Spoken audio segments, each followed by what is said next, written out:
Chennai Ambattur ICF colony குடிசை மாற்று வாரிய குடியிருப்பு பகுதியை சேர்ந்தவர்தான் சதீஷ்குமார். இவருடைய மனைவிதான் நந்தினி, வயது 28.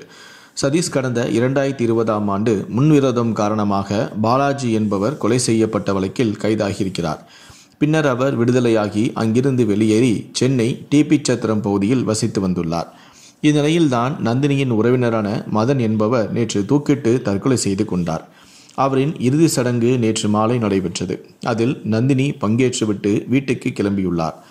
அப்போது குடியிருப்புகளுக்கு மத்தியில் அவரை வழிமறைத்து பட்ட பகலிலேயே ஓட விரட்டி மர்ம கும்பல் ஒன்று அவரின் தலை, முகம் உள்ளிட்ட பல இடங்களில் சரமாரியாக வெட்டிவிட்டு அங்கிருந்து தப்பியோடியுள்ளது. இதில் நந்தினி சம்பவ இடத்திலேயே இரத்த வெள்ளத்தில் சரிந்து பரிதாபமாக உயிரிழந்தார். இதனை கண்டு அதிர்ச்சியடைந்த அங்கிருந்த மக்கள் போலீசாருக்கு தகவல் தெரிவித்துள்ளனர். அதன்படி சம்பவ இடத்திற்கு விரைந்து வந்த அம்பத்தூர் தொழிற்பேட்டை காவல்துறையினர் நந்தினியின் உடலை கைப்பற்றி பிரேத பரிசோதனைக்காக கீழ்ப்பாக்கம் அரசு மருத்துவமனைக்கு அனுப்பி வைத்து வழக்கு பதிவு செய்து விசாரணை மேற்கொண்டு வந்தனர்.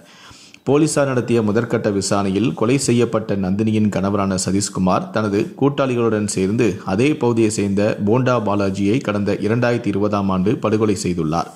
இதனால் தீராத பகையில் இருந்த பாலாஜி தரப்பினர் அவரது கொலைக்கு பழிவாங்குவதற்கு சதீஷ்குமாரை தீர்த்து கட்ட சதி திட்டம் தீட்டி பலமுறை கொலை முயற்சியும் செய்துள்ளனர். இதில் எதிலுமே சதீஷ்குமார் சிக்காத நிலையில் தலைமறைவாகவே இருந்து வந்துள்ளார்.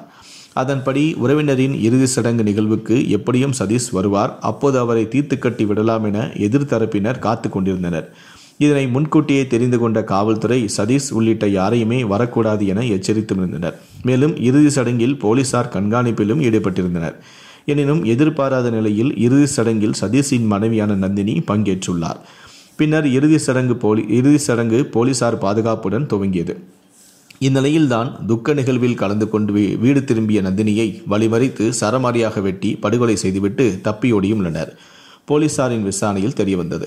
இது குறித்து புகாரின் பேரில் போலீசார் வழக்கு பதிவு செய்து அம்பத்தூர் மற்றும் தொழில்பேட்டை சட்ட ஒழுங்கு காவல் ஆய்வாளரான டில்லி பாபு ஜெயகிருஷ்ணன் தலைமையில் 12 பேர் கொண்ட தனிப்படை காவல்துறையினர் குற்றவாளிகளை தீவிரமாக தேடி வந்தனர்.